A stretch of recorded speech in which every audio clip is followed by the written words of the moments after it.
Pro Wrestling Super Bouts, your ringside with the NWA, the Major League of Professional Wrestling. Each and every week right here on this program, we bring you the very best in wrestling, all the top stars of the NWA in main event matches from around the world. And this week we have a great matchup for you. It's a title match for the World Television title, not only for the title but also for the $10,000. Tully Blanchard, the champion, of course, a member of the Four Horsemen, along with James J. Dillon, defending against Brad Armstrong. And, of course, I'm joined by the leader of the Four Horsemen, James J. Dillon. And, of course, we have a lot of respect for Brad Armstrong in this sport. He's a great young athlete, but still with the $10,000, still the champion, Tully Blanchard. Well, Tony, we have a classic matchup here because here are two second-generation competitors. Tully Blanchard, the world television champion, the man that every night he goes out says, here's $10,000 that says that I'm the very best at what I do. And, of course, his father, Joe Blanchard, was a great professional in his own right, since retired. And on the other side, Brad Armstrong, his father, Bullet Bob Armstrong, still a very active competitor.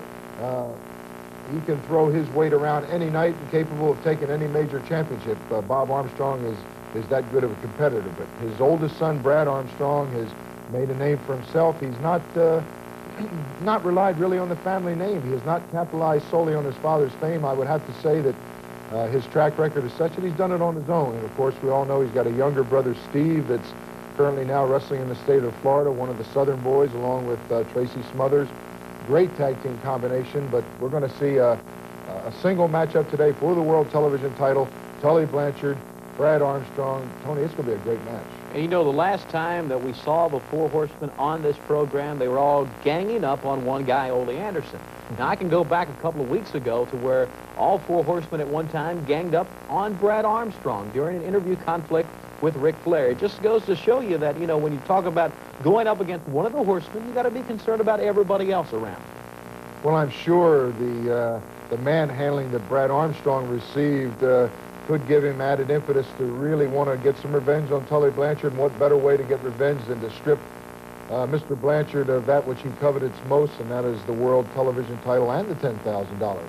But on the other hand, in the back of Brad Armstrong's mind, did the beating that he took, is that going to be an intimidating factor? We'll have to find out when this match gets underway. And will the Horsemen be a factor in this match? The rest of the Horsemen. Let's go to the ring announcement from ring announcer Tom Miller.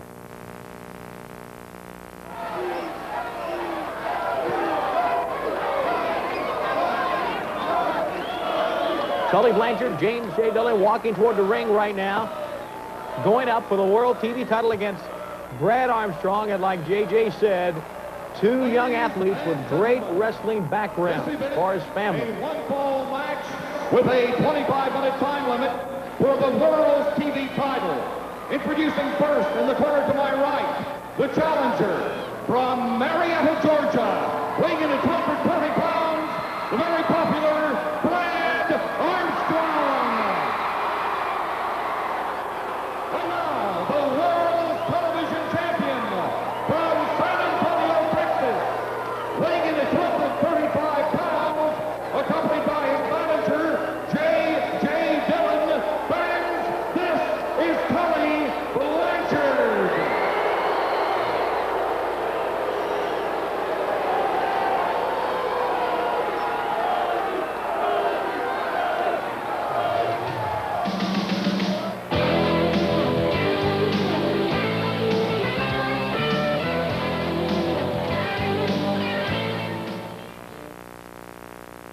At Southern States Toyota and Southern States Pontiac Buick GMC, we have a system.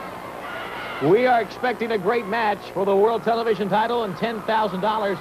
As you see the referee holding up the belt to show all the fans. And we must say at the beginning of this match, there's a stipulation the champion and, of course, the leader of the Four Horsemen, James J. Dillon, have agreed upon. And that is, if you don't beat Tully Blanchard, if it ends, the time limit expires, and no one has been pinned, then you're the loser. Tully Blanchard's the winner.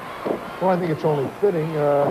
Tully Blanchard is putting the $10,000 on the line. He's putting the title on the line, so the least we can ask of his opponents, put a little bit of their reputation on the line. Be prepared, if you don't go out and win it, to have your name down under the loss column in the record book.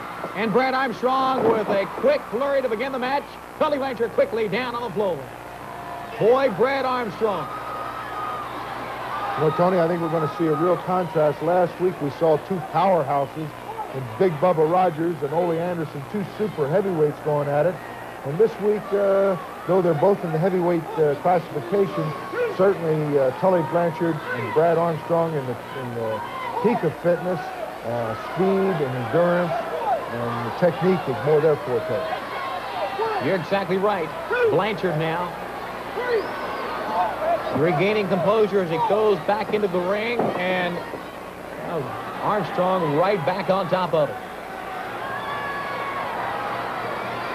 Brad Armstrong has a very good upper body, Tony. Obviously, has done a lot of weight training to complement his training regimen, and he's got good strength for a man his size. He really does. Both men are top caliber athletes. There's no doubt about it. You can see it not only by looking at them, but of course the way they wrestle in the ring. Armstrong trying to pull Blanchard out. Blanchard hooked an arm onto the ropes, and now quickly to the opposite turnbuckle. Now, Tony, there is where the call could have gone either way. It looked to me like Tully Blanchard was deliberately thrown over the top rope, and here I protested to referee Earl Hebner that I thought he should have called for the bell right there, stopped the match. It should have been over, and Tully Blanchard declared the winner right here. But Earl Hebner felt that he went into the turnbuckle, and his momentum took Mr. Blanchard over to the floor, and it was not a deliberate act, and he insisted that the match continued, and I guess my complaints fell on deaf ears. Of course, if your complaints would not have, then of course you would have held on quickly to that $10,000 stack of money and of course the belt. Blanchard and Armstrong. Now Tully back to the corner. Both men hooking up. And now with all their force pushing against each other. We got men here in this match that can either duke it out in a brawl or wrestle with the best of them. Both of them great athletes. Right back to the corner. Well, Tully Blanchard was an outstanding quarterback at West Texas State.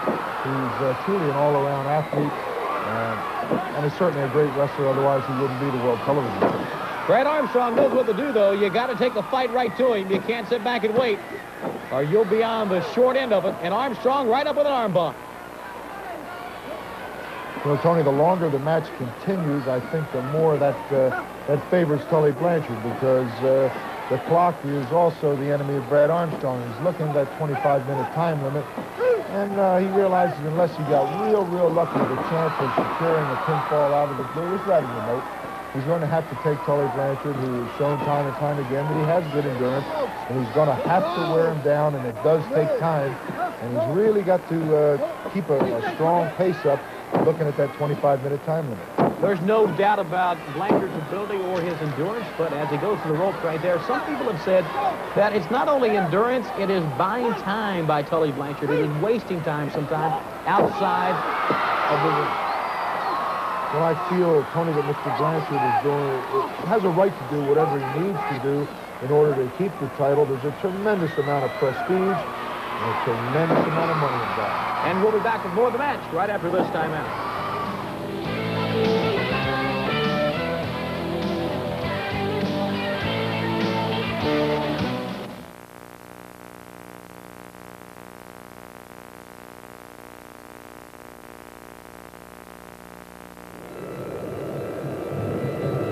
Equipment Incorporated in Charlotte. There is no doubt when we thought and saw that we would have these two men on our program that we would be in for an exciting type match, and we certainly are.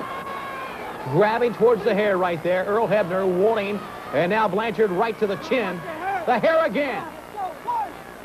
Tell you, when you're in this situation, you'll do anything to get out of it, J.J. Well, it's a very frustrating moment for Tully Blanchard because he feels the pressure over Brad Armstrong, and again, 25 minutes is a long time, but it's not such a long time when you got to wear down the likes of Tully Blanchard. And it's no easy chore, but Brad Armstrong is doing as fine a job as I've seen yet. Now, what are you reaching for here? I saw somebody throw some paper from the balcony that landed right there in front of him, and I would hate to see a Brad Armstrong really getting a chance of a lifetime step up and slip on a cuff and maybe injure himself. I was just trying to help the referee. He's got his hands full watching the match. You have an answer for everything, don't you? I beg your pardon? James J. Dillon counting the money. Closely counting the money, I should say. As Blanchard holds right on to Armstrong now. Keep your hands off me. As Administrative Director of Tully Blanchard Enterprises, I do hold on to the money, and it would be certainly not only a great financial loss, but it would be very embarrassing to kiss that $10,000 goodbye, Tony. And I'm the last one to want to see that happen. Blanchard almost getting the pin right there. The referee checking in.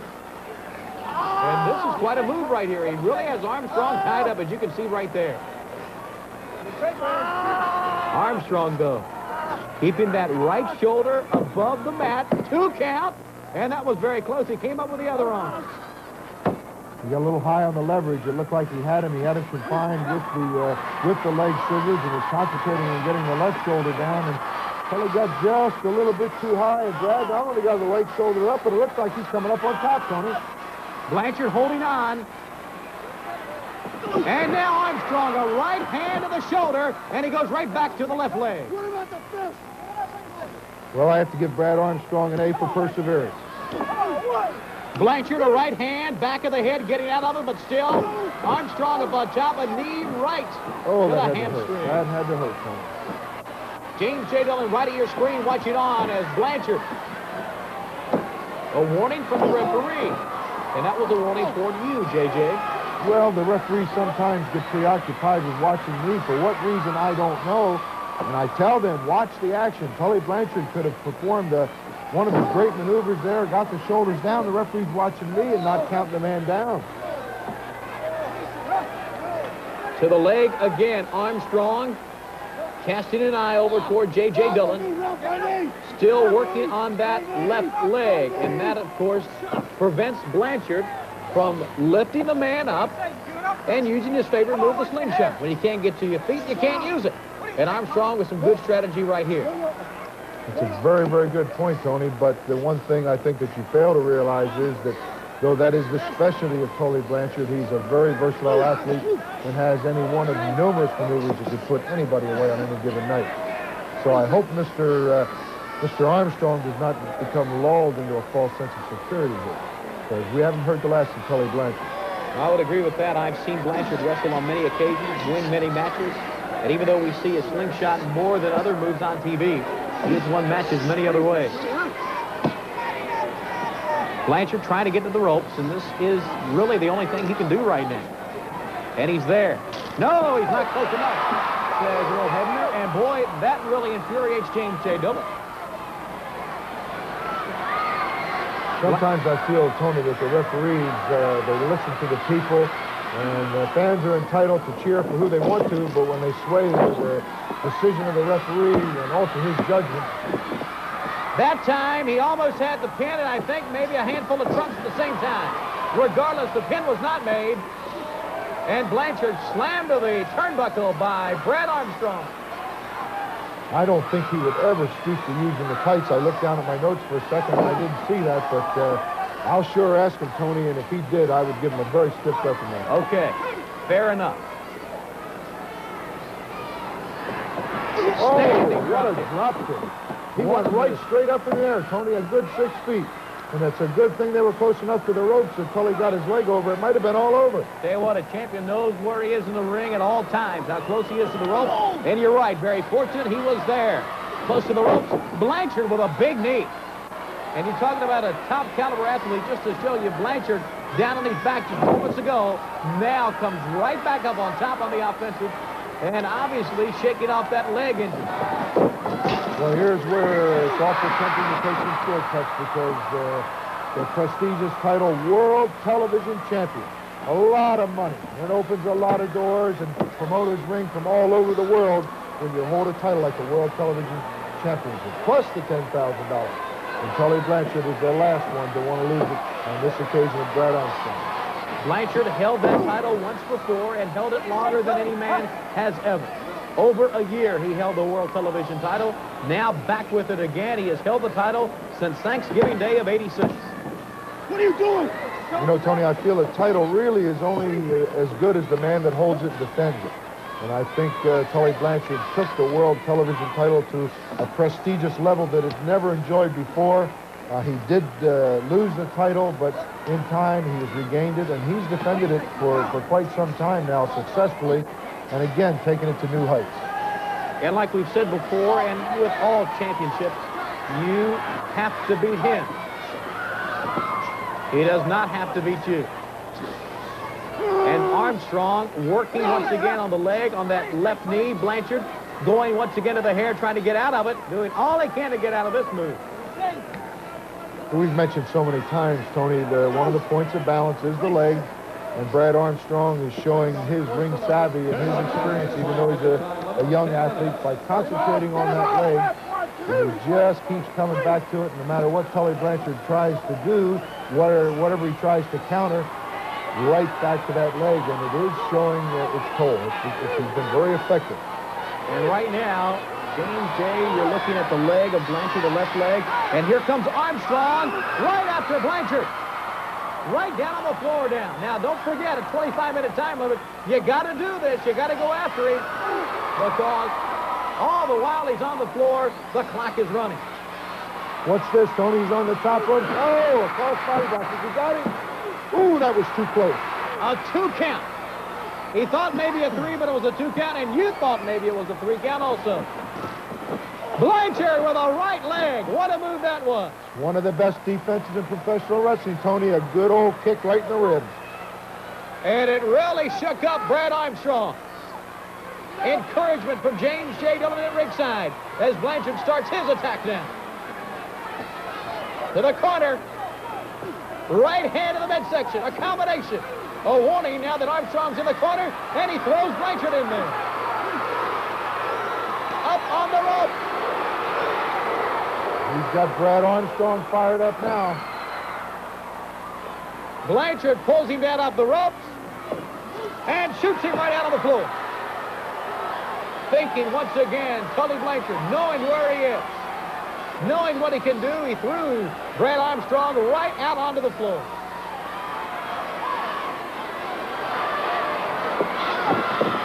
Brad trying to get back up, and Blanchard head first right to the apron of the ring as Armstrong is dazed again. Tony, I don't want to miss a second of this important match, but I've got a phone call, a very important one. So I'll be back with you in about a minute. Okay, JJ goes to the phone call. Now JJ holds on, and that's going to secure the pin. We're going to have to go back and try to bring JJ back here and hopefully show him the instant replay of what we just saw. Tony, what happened is that... Well, there's no Yes, instant it's a victory. I missed it. Oh, I can't believe I missed it. and there's no instant replay. We're going to have to come back and talk about this.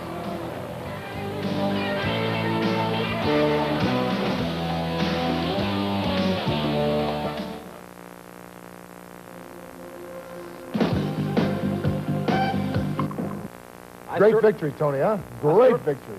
I certainly hope that was an important phone call. Yes, it was. And you missed exactly what happened at the end of the match. But I guess sure. for you and for the Horseman, for Tully Blanchard, the important thing is still the World Television Champion. That's correct. And I'm sorry I missed it, but again, the $10,000 is in the bank. He's still the television champion, and that's the most important thing. You didn't miss it because I understand we do have what happened on instant replay, and we're going to show you. Stay right here now. Tony, we don't have that much time left. Stay in the right program. here. Take a look at what happens right here. Now, Armstrong is on the floor. Blanchard is on top of him. There's no doubt Tully Blanchard, I'll give him this much, he's in control of the match right now. Yeah.